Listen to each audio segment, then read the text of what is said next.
Welcome again students to the next part of lectures of matrices. और आज का हमारा टॉपिक है transpose of a matrix. Transpose बहुत आसान कॉन्सेप्ट है। देखिए पहले मैं थोड़ा सा आपको इसकी जो टेक्निकल डेफिनेशन है वो बताने जा रही हूँ। ए हमारा कोई मैट्रिक्स है, अगर ए आई जे जिसका ऑर्डर m बाई n है, तो इसके ट्रांसपोज से हमारा मतलब है कि हम इस मैट्रिक्स की रो और कॉलम को इंटरचेंज कर दें। एक एग्जांपल साथ साथ लेके चलते हैं। ये एक मैट्रिक्स है 1 2 3 4 5 6 जिसका ऑर्डर है 2 बाई 3। तो अगर हम ए के ट्रांसपोज की बात करते हैं तो ट्रांसपोज ऑफ ए को ऐसे लिखने की बजाय, क्योंकि हम मैथ्स में ज़्यादातर सिंबल यूज करते हैं, तो ए टी या ए डैश से हम उसको डिनोट करते हैं। और वो कौन सा मैट्रिक्स बनता है कि इस मैट्रिक्स की रोज को कॉलम में कन्वर्ट कर दिया जाए और कॉलम्स को रो में। तो ये देखिए, जो ये 1 2 3 रो है ये तो हमारा फर्स्ट कॉलम बन जाएगा, और ये जो सेकंड रो है बेटा ये हमारा सेकंड कॉलम बन जाए। और इसका जो ऑर्डर 2 बाई 3 था वो अगर 3 बाई 2 आ जाता है, तो इस तरह से जो न्यू मैट्रिक्स हमने ड्राइव किया है ये ए का ट्रांसपोज कहलाता है। तो अगर ए आई जे एम बाई एन है तो ए डैश क्या होता है, ए जे आई n बाई m, जस्ट इतना। ठीक है ना भाई। 1 1 तो 1 1 ही रहा, लेकिन जो 1 2 था एलिमेंट,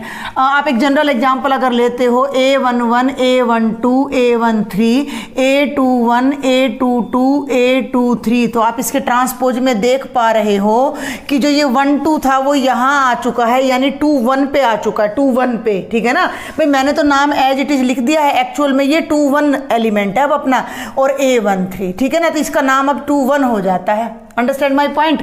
अगर मैं इनको x y z और u v w कर रही हूं तो ये x a11 बन गया है, y जो a12 था ये a21 बन चुका है, और z जो a13 था वो a31 बन चुका है। इसलिए यहां पर मैंने ये फिक्स चेंज कर दी हैं। और मोटे तौर पर अगर मैं आपको बताऊं कि किसी भी मैट्रिक्स की रो और कॉलम को बदल दीजिए, रो को कॉलम में और कॉलम को रो में, तो हमें उस मैट्रिक्स का ट्रांसपोज मिल जाता है। और इस ट्रांसपोज की कुछ प्रॉपर्टीज है जिन्हें मैं वर्बली पहले यहाँ राइट करूंगी, फिर हम उन्हें प्रॉपर्टीज को एक एग्जांपल की हेल्प से वेरीफाई भी करेंगे। तो what are the properties of transpose. तो प्रॉपर्टीज में पहली प्रॉपर्टी क्या है कि किसी मैट्रिक्स के ट्रांसपोज का फिर ट्रांसपोज ले लो। ध्यान देना, ये ए था, ये ए का ट्रांसपोज था जो कि एक नया मैट्रिक्स बन गया, इसी का मैं फिर ट्रांसपोज ले लूं, यानी कि जो ये ए डैश है इसको फिर कन्वर्ट कर दूं, तो आपको क्या मिलने जा रहा है, ये कॉलम रो बन जाएगा, 1 2 3 ये कॉलम रो बन जाएगा, 4 5 6, और आप देख सकते हैं कि हम उसी मैट्रिक्स पर वापस पहुंच गए हैं जो कि ए है। सिंपल सा लॉजिक है भाई, इन रो को कॉलम में बदल दिया, अब इन्हीं कॉलम को हम रो में बदल रहे हैं तो हमें वही मैट्रिक्स मिल जाएगा। तो ए ट्रांसपोज का ट्रांसपोज ए होता है, ये पहली प्रॉपर्टी है। दूसरी प्रॉपर्टी हमारी होती है के, मैं बुक के अकॉर्डिंग कोई जरूरी नहीं है, के ऑफ ए का ट्रांसपोज अगर आप करते हो तो के एज इट इज कांस्टेंट बाहर आ जाएगा, ए का ट्रांसपोज। अभी मैं एक ही एग्जांपल में चारों प्रॉपर्टीज आपको बताऊंगी। थर्ड हमारा क्या होता है कि ए प्लस बी का जो ट्रांसपोज है वो होता है A transpose plus B transpose, यानी कि दो मैट्रिक्स को जोड़कर ट्रांसपोज लें या ट्रांसपोज लेकर जोड़ दें, कोई फर्क नहीं पड़ता, लेकिन उनकी प्रोडक्ट का जो ट्रांसपोज लेते हैं वो रिवर्ट हो जाता है। ए बी का transpose is equal to B transpose A transpose. इसी कॉन्सेप्ट को हम एक एग्जाम्पल से समझते हैं। अभी अपनी फर्स्ट 3 प्रॉपर्टीज को हम इस एग्जांपल की हेल्प से समझते हैं। बेटा this is example number 20। If A is this matrix and B is this then verify these 3 properties. तो हमारी पहली प्रॉपर्टी क्या है कि ए ट्रांसपोज का ट्रांसपोज ए होना चाहिए, ये हमने शो करना है। तो हम यहाँ इसको राइट कर लेते हैं, ए ट्रांसपोज का ट्रांसपोज ए हो। ठीक है भाई। 4, इसके लिए हम क्या करते हैं, ए का ट्रांसपोज पहले ए लिखते हैं, ए कितना है 3 √3 2 4 2 एंड 0। अब मैं ले लेती हूँ ए का ट्रांसपोज, तो वो क्या आ जाएगा 3 √3 2, जो फर्स्ट रो थी फर्स्ट कॉलम बन जाएगा, और सेकंड रो थी बेटा वो सेकंड कॉलम बन जाएगा। Is it clear. तो अब इसका फिर से ट्रांसपोज लेना है, तो अब लिख दीजिए नाउ ए ट्रांसपोज ट्रांसपोज का मतलब डायरेक्ट आप सोल्व कर दीजिए, इस पर ट्रांसपोज का साइन लगाने की भी जरूरत नहीं है। तो ये बनेगा 3√32420 जो कि फर्दर किसके इक्वल है, ए के। तो यहाँ हम डायरेक्ट लिख सकते हैं कि ए ट्रांसपोज का ट्रांसपोज किसके इक्वल आ जाता है, ए के। ये हमारा फर्स्ट पार्ट हो गया। सेकंड पार्ट देखिए, हम पहले लेफ्ट हैंड साइड ले लेते हैं भाई सेकंड पार्ट के। ध्यान देना, ए प्लस बी ट्रांसपोज। तो पहले मैं ए प्लस बी सॉल्व कर रही हूँ यहाँ पर। तो ए प्लस बी हम पहले भी कर चुके थे, इन दोनों मैट्रिसेस को यहीं देखते हुए मैं डायरेक्ट सॉल्व कर रही हूँ। ये एलिमेंट 3 है बेटा, ये 2 है, तो ये क्या बन जाएगा 3 + 2 √3 - 1 और ये हो जाएगा बेटा जी 2 + 2। Got it. आगे चलते हैं नीचे, 4 + 1 कोरस्पॉन्डिंग एलिमेंट्स ऐड करते हैं हम एडिशन में। देन 2 + 2 2 + 2 देन 0 + 4 आ गया। यहाँ आगे बढ़ते हैं, ये हो गया 5 √3 - 1 4 5 4 4। ये आ गया हमारा addition of 2 matrices A and B. और अब हम इनका ले लेते हैं इस पूरे मैट्रिक्स का ट्रांसपोज। तो मैंने ले लिया ए प्लस बी ट्रांसपोज, तो ये क्या आ गया 5 √3 - 1 4 5 4 4। ये हमारी लेफ्ट हैंड साइड आ गई भाई, ठीक है। अब हम राइट हैंड साइड फाइंड करते हैं। ये उल्टा चल रहा है, इधर राइट हैंड साइड मेरे लेफ्ट में आ रही है, तो यहाँ ले लेते हैं राइट हैंड साइड। पहले हम ए ट्रांसपोज निकालेंगे, तो ए ट्रांसपोज देखिए भाई क्या आएगा 3 √3 2, ऑर्डर चेंज हो गया है, और 4 2 0। Got it. अब हम ले लेते हैं भाई बी ट्रांसपोज, वही 2/3 का था, 3/2 का हो जाएगा ये मैट्रिक्स। 2 - 1 2 1 2 4। और अब हम इन दोनों को ऐड करते हैं, ए डैश प्लस बी डैश। मैं आपको डायरेक्ट एडिशन करके दिखा रही हूँ यहाँ पर। तो ये हो जाएगा 3 + 2 5 4 + 1 5 √3 - 1 √3 - 1 2 + 2 4। मैं कोरस्पॉन्डिंग एलिमेंट्स ऐड कर रही हूँ, बार बार आप मेरे फिंगर पर ध्यान दें। 2 + 2 4 0 + 4 4। और ये हमारी हो गई इक्वेशन नंबर सेकंड। अब दोनों इक्वेशंस को जब टैली करते हो तो you can see that answer is same, दोनों मैट्रिक्स से सेम आ रहा है। तो फ्रॉम 1 and 2 हमारे पास क्या आ जाता है कि a + b dash is equal to a dash plus b dash. और हमारा यहाँ पर सेकंड रिजल्ट भी वेरीफाई हो जाता है। और अब हम थर्ड रिजल्ट को वेरीफाई करते हैं। तो थर्ड पार्ट हमारा क्या है, k × b डैश। ठीक है भाई, तो हम थर्ड ले लेते हैं, थर्ड की हम ले लेते हैं left hand side. KB, b को किसी स्केलर कांस्टेंट k से मल्टीप्लाई करना है, तो मैं डायरेक्ट k से मल्टीप्लाई कर रही हूं। तो b में हर टर्म k से मल्टीप्लाई हो जाएगी। 2k - k 2k k 2k और भाई ये हो गया 4k। और अब मैं लेती हूँ इसका ट्रांसपोज, पूरे मैट्रिक्स का ट्रांसपोज। तो ये उल्टा हो जाएगा, सारी की सारी रोज कॉलम में बदल जाएंगी, कॉलम हमारे रो में बदल जाएंगे। ये हमारी लेफ्ट हैंड साइड आ जाती है k × b का ट्रांसपोज। और अब मैं ले लेती हूँ राइट हैंड साइड। तो राइट हैंड साइड में क्या करना है कि पहले b का ट्रांसपोज लेना है और फिर उसको k से मल्टीप्लाई करना है।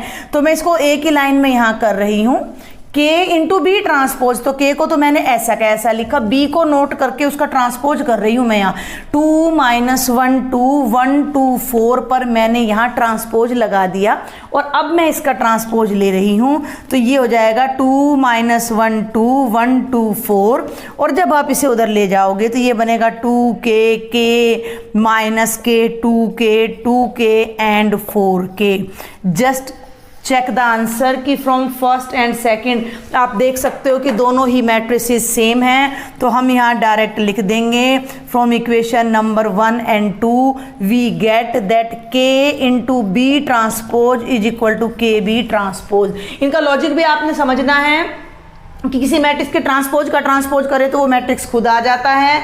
किसी मैट्रिक्स को किसी स्केलर से मल्टीप्लाई करके ट्रांसपोज करें या ट्रांसपोज करके मल्टीप्लाई करें, कोई फर्क नहीं पड़ता है।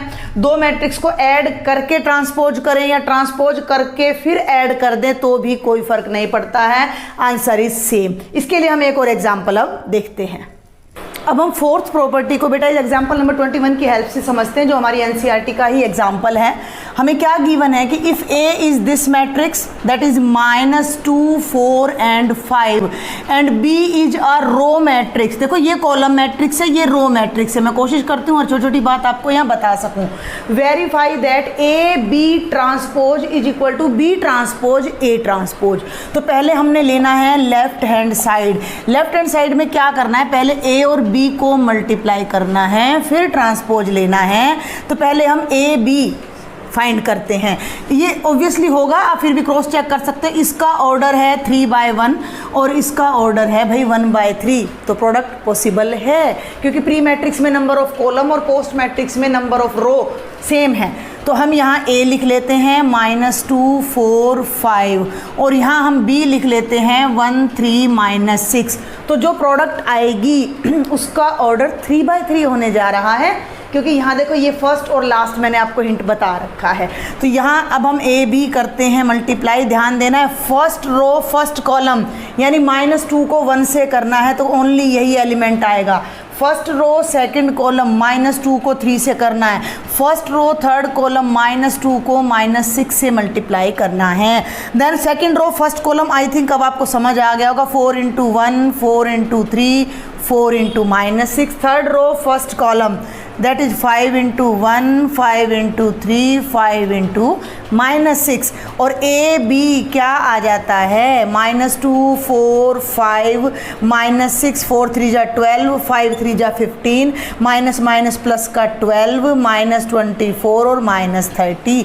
ये आ गई आपकी product of A and B. और इसका अब हम ले लेते हैं ट्रांसपोज। तो ट्रांसपोज करेंगे तो 3/3 रो कॉलम में कन्वर्ट हो जाएंगे। तो ये फर्स्ट रो थी, ये फर्स्ट कॉलम बन जाएगा। सेकंड रो थी, ये सेकंड कॉलम बन जाएगा और थर्ड रो हमारी थर्ड कॉलम बन जाती है। और ये हमारा लेफ्ट हैंड साइड का आंसर आ गया। Got it. अब हम राइट हैंड साइड पर आ जाते हैं। थोड़ा सा हम यहाँ पर बीच में एक मार्जिन ले लेते हैं ताकि आपको अच्छे से समझ आ जाए। तो अब हम लेते हैं बेटा राइट हैंड साइड। तो ये मैंने ली राइट हैंड साइड और वो आपकी क्या है, B' A'। तो पहले मैं B ट्रांसपोज लेती हूँ। देखो B एक रो मैट्रिक्स है, तो ट्रांसपोज लेते ही ये क्या बन जाएगा, कॉलम मैट्रिक्स 1 3 -6। ए एक रो मैट्रिक्स है, वो कॉलम मैट्रिक्स बन जाएगा। तो ए ट्रांसपोज हो जाएगा -2 4 5। अब हमने क्या फाइंड करना है, B' A'। बिल्कुल सिंपल क्वेश्चन है, बहुत आसान है मैट्रिक्स आपका। B' 1 3 -6 और -2 4 और 5। अब मल्टीप्लाई कर लीजिए। फर्स्ट रो फर्स्ट कॉलम, देखो भाई 1 को -2 से करेंगे -2 आएगा हमारा। फर्स्ट रो सेकंड कॉलम, तो 1 को 4 से करेंगे 4 आएगा। 1 को 5 से करेंगे मल्टीप्लाई 5 आएगा। सेकंड रो फर्स्ट कॉलम, 3 को -2 से कर रहे हैं -6। सेकंड रो सेकंड कॉलम ऐसे, तो 3 4 जा 12 आएगा एंड 3 5 जा 15। -6 को -2 से करेंगे +12, -6 को 4 से करेंगे -24 and -30। This is equation number 2 and let us tell the answer. आप देख सकते हो कि दोनों मैट्रिसेस बिल्कुल सेम आ रहे हैं। तो हम यहाँ लिख सकते हैं कि from 1 and 2 A B transpose is equal to B transpose A transpose. तो इन चारों प्रॉपर्टीज को मैंने with the help of example आपको प्रूव करके दिखा दिया है। ट्रांसपोज के कॉन्सेप्ट को कंटिन्यू करते हुए अब हमारे पास एक स्पेशल टाइप ऑफ मैट्रिक्स आ जाता है, symmetric and skew symmetric matrix, जो कि बहुत इंपॉर्टेंट है और हमने बड़े ध्यान से समझना है। तो पहली डेफिनेशन हमारी आ जाती है सिमेट्रिक मैट्रिक्स की।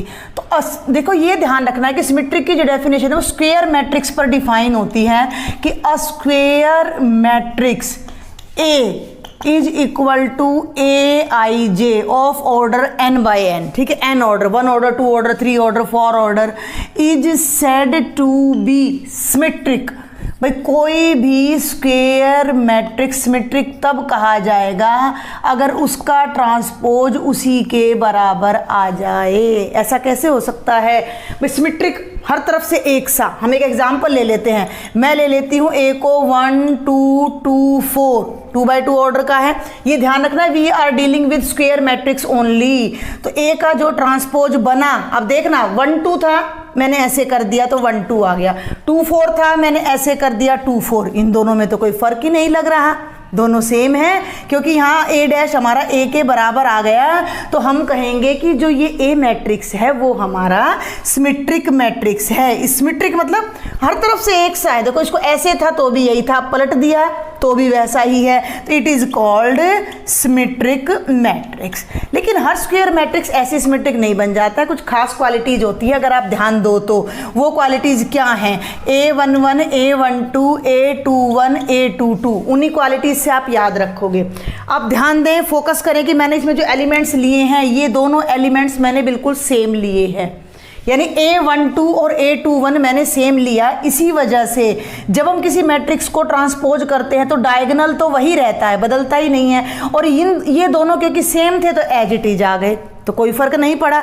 इसी को अब मैं आपको 3/3 पे लेके जल्दी से दिखाती हूँ एक एग्जांपल कि 3/3 में भी क्या क्वालिटी है। वो क्वालिटी पर आपने फोकस करना है मेन। देखिए 1 2 3 2 4 5, मैं एक स्पेशल मैट्रिक्स ले रही हूँ, ध्यान देना आप जरा।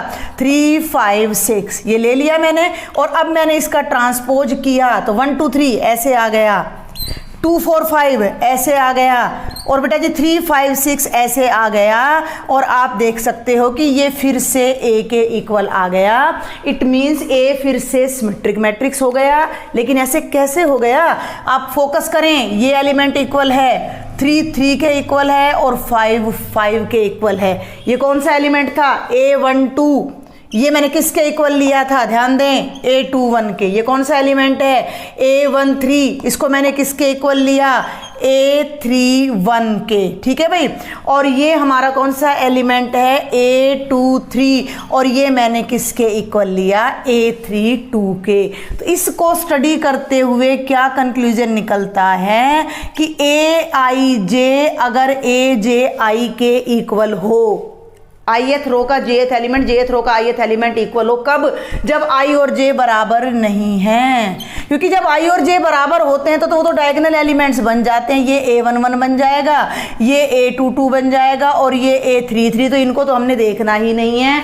तो अगर Aij Aj के इक्वल हो तभी हमारा मैट्रिक्स सिमेट्रिक मैट्रिक्स बनता है। तो यहाँ मैंने आपको दोनों डेफिनेशन अच्छे से बता दी हैं। सबसे मेन बात आपने जो ध्यान रखनी, जिन बच्चों को ज़्यादा डेप्थ समझ ना आए तो उनको सिर्फ इतना ध्यान रखना है, अगर किसी मैट्रिक्स का ट्रांसपोज उसी के बराबर आ जाए तो वो सिमेट्रिक मैट्रिक्स कहलाता है। और उसकी खासियत क्या होती है कि A इज called a symmetric matrix if Aij is equal to Aj for I is not equal to J। तो ये भी सिमेट्रिक की ही एक डेफिनेशन आपकी है।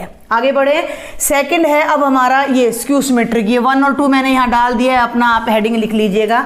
कोई मैट्रिक्स स्क्यू सिमेट्रिक कब होगा? तो इसी तरह बढ़ेंगे। A square matrix A that is Aij of order n by n is said to be skew symmetric, is said to be skew symmetric if what happened? If the transpose of A is its negative। बहुत ध्यान से समझना है, वहाँ A का transpose A के बराबर था और यहाँ A का ट्रांसपोज उसी का नेगेटिव हो गया है, तो हमारा मैट्रिक्स स्क्यू सिमेट्रिक कहलाएगा। हम एक एग्जांपल लेते हैं अब यहाँ पर भी जल्दी से। A ले लिया मैंने, ध्यान देना भाई, 0 5 -5 एंड 0। अब मैंने ले लिया A का ट्रांसपोज 0 5 ऐसे कर दिया मैंने, और -5 0 को मैंने ऐसे कर दिया। ठीक है भाई, फर्स्ट रो फर्स्ट कॉलम बन गया, सेकंड रो सेकंड कॉलम बन गया। ये A का ट्रांसपोज आ गया। ये A के बराबर तो नहीं आ रहा क्योंकि ये एलिमेंट्स यहाँ मैच नहीं कर रहे।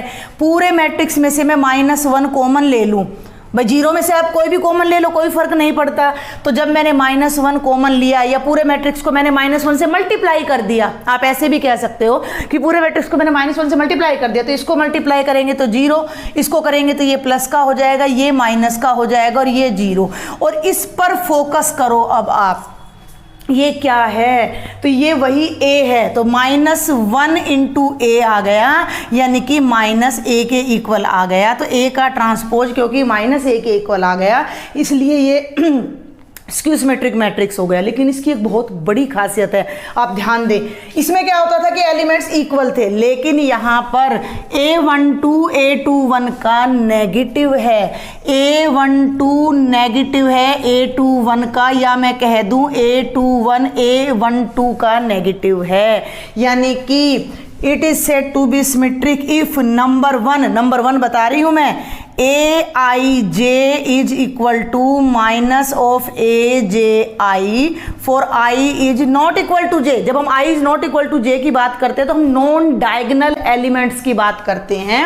तो नॉन डायगोनल एलिमेंट्स जो एक दूसरे के नेगेटिव होने चाहिए, 1 2 2 1 का, 2 3 3 2 का, समझ में आ रही है बात। और साथ में जो डायगोनल एलिमेंट्स हैं दे मस्ट बी 0।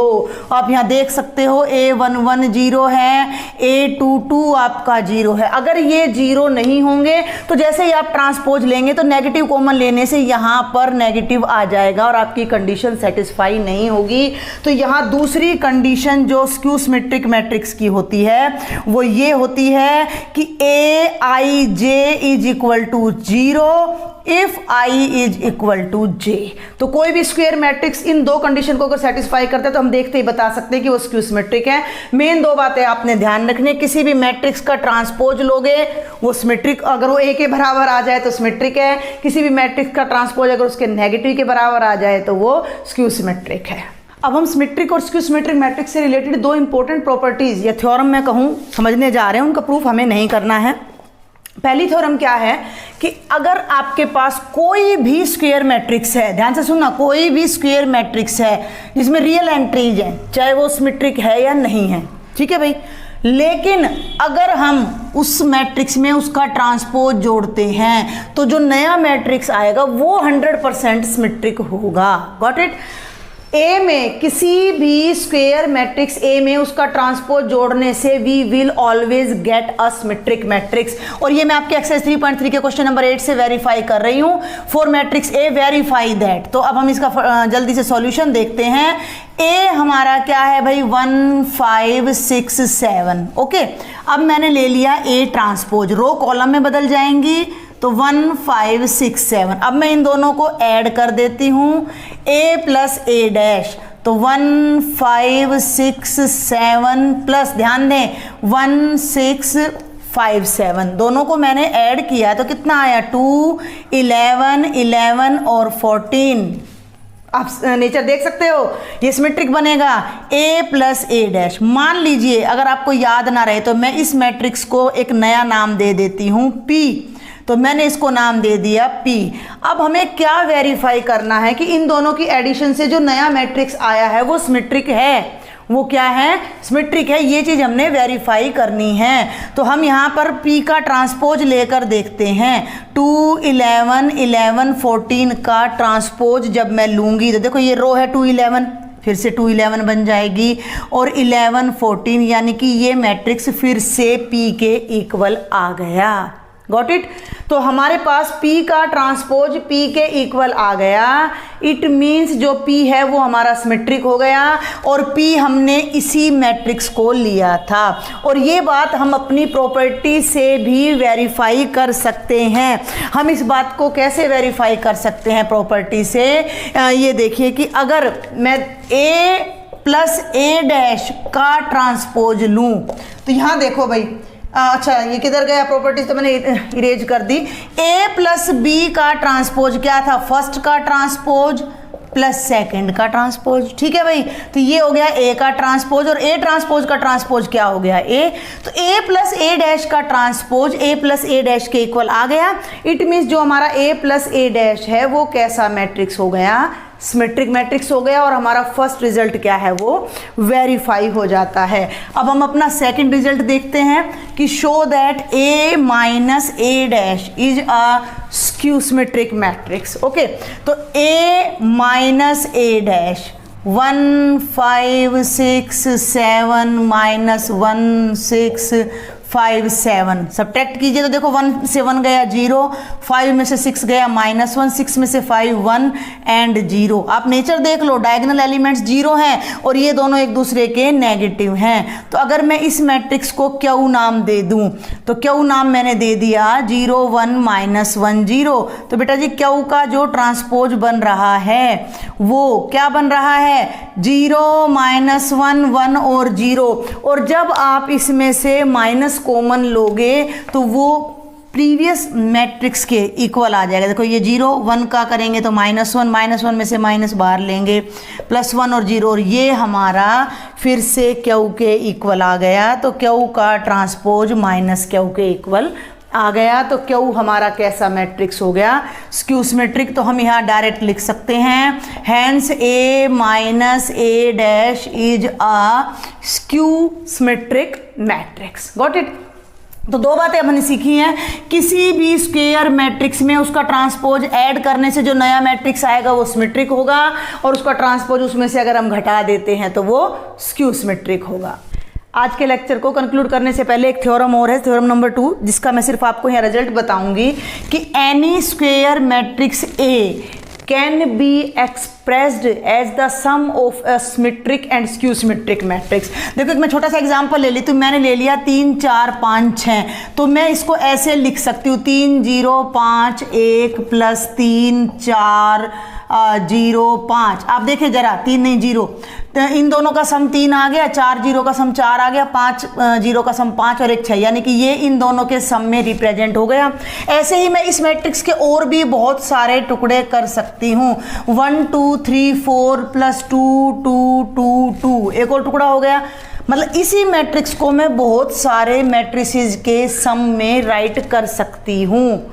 लेकिन हम एक स्पेशल टाइप का सम भी डिफाइन कर सकते हैं कि इस मैट्रिक्स के मैं ऐसे 2 फैक्टर कर सकती हूँ जिनमें एक हमारा सिमेट्रिक होगा और एक हमारा स्क्यू सिमेट्रिक होगा। उसके लिए हमें एक पर्टिकुलर मेथड अडॉप्ट करना पड़ेगा, जिनके एग्जांपल्स मैं नेक्स्ट लेक्चर में आपको कराऊंगी। जस्ट यहाँ बस वो मेथड बता रही हूँ। देखो A है, A को मैं क्या करती हूँ, 2 से डिवाइड कर दूँ और 2 से मल्टीप्लाई कर दूँ, कोई फर्क नहीं पड़ेगा। अब ये देखिए, इस 2A को मैं A + A लिख दूँ तो भी कोई फर्क नहीं पड़ना। इसी ब्रैकेट में मैंने A डैश को ऐड कर देना है और A डैश को माइनस, क्योंकि दोनों कैंसिल हो जाएंगे, कोई फर्क नहीं पड़ रहा। अब मैं A + A डैश को इसी ब्रैकेट में arrange, I am just arranging the terms. A और A डैश को मैं एक ब्रैकेट में ले लेती हूँ और इस A और -A डैश को मैं एक ब्रैकेट में ले लेती हूँ। तो जब इस A को मैंने टुकड़े किए तो ये कैसे बना, हाफ अंदर चला गया, half of A + A dash और half of A - A dash. और प्रीवियस एग्जांपल में मैं आपको बता चुकी हूँ कि A + A डैश क्या होता है, सिमेट्रिक होता है, A - A डैश क्या होता है, स्क्यू सिमेट्रिक होता है। तो हमने A के ऐसे 2 टुकड़े कर दिए, यानी A को ऐसे 2 मैट्रिक्स के सम में रिप्रेजेंट कर दिया, जिसमें एक मैट्रिक्स आपका सिमेट्रिक है और एक मैट्रिक्स आपका स्क्यू सिमेट्रिक है। इस कॉन्सेप्ट को विद एग्जांपल हम नेक्स्ट लेक्चर में समझेंगे। Thank you students.